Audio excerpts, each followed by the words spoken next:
Hi and welcome to this Blueberry Markets video update with me, John Kibler, head currency analyst. In this video, I'm going to take you through the Forex market wrap. A little bit of a day early.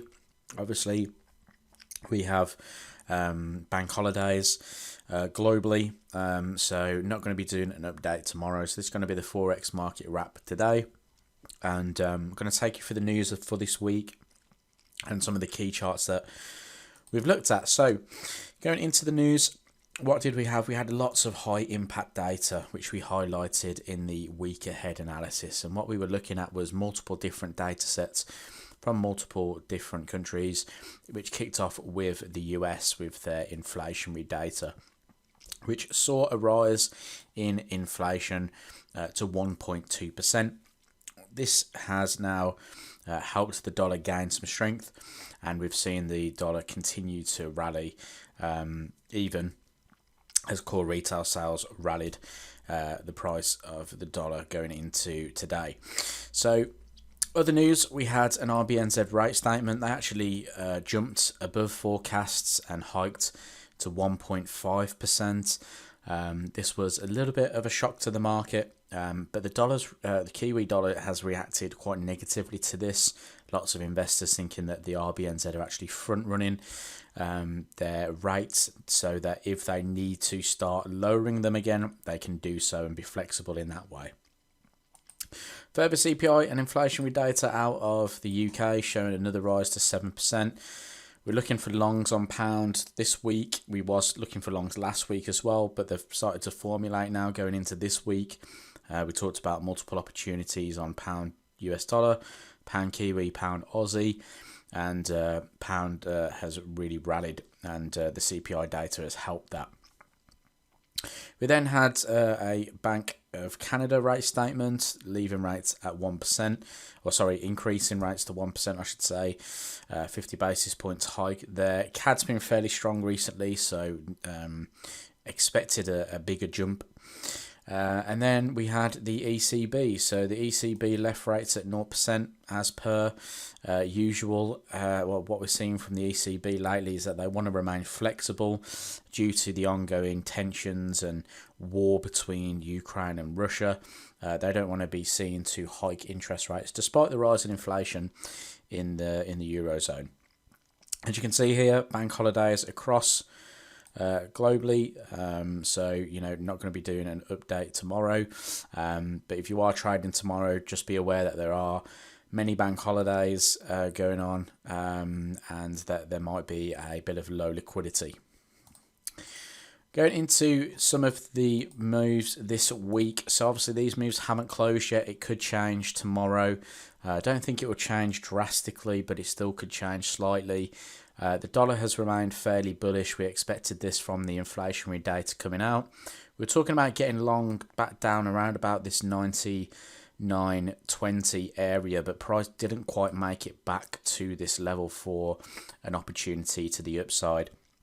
Instead, we kind of found a little bit of support around about 99.50, and we're retesting previous structure highs now. So if price was to continue to the upside there, we could see a little bit more of a move. There was a resistance level around about 100.5. That's a nice little resistance level there, which price is remaining below at the moment. So we'll have to wait to see how this one closes.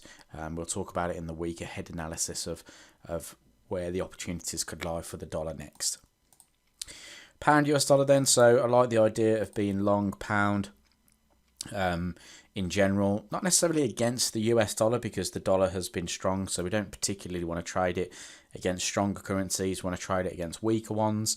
However, we are starting to see signs that the pound is getting stronger. We've got this sort of triple divergence that occurred through here, bullish divergence. We've got price kind of forming this bullish reversal back at this 1.3 level again. We've broken trend here. Price has retested previous structure highs and starting to find some buys again. So I think if we continue to push higher, and if the week can close above 131, I think that'll be a good idea to then start continuing looking for those pound longs against the dollar specifically. Moving on to Kiwi then. So like Kiwi downside this week, we highlighted that there was a really strong bearish close last week. Strength meter was suggesting that Kiwi was getting weaker. This was an ideal market to start looking for downside. We were looking to see if price could come back into this supply zone. We didn't quite get it.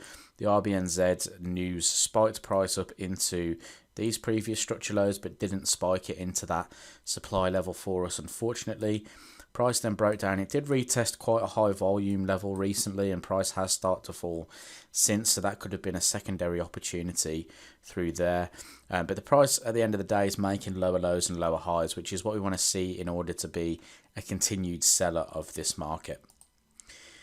Finally then, pound Kiwi was one to watch going into this week. We like the idea of being a buyer of pound.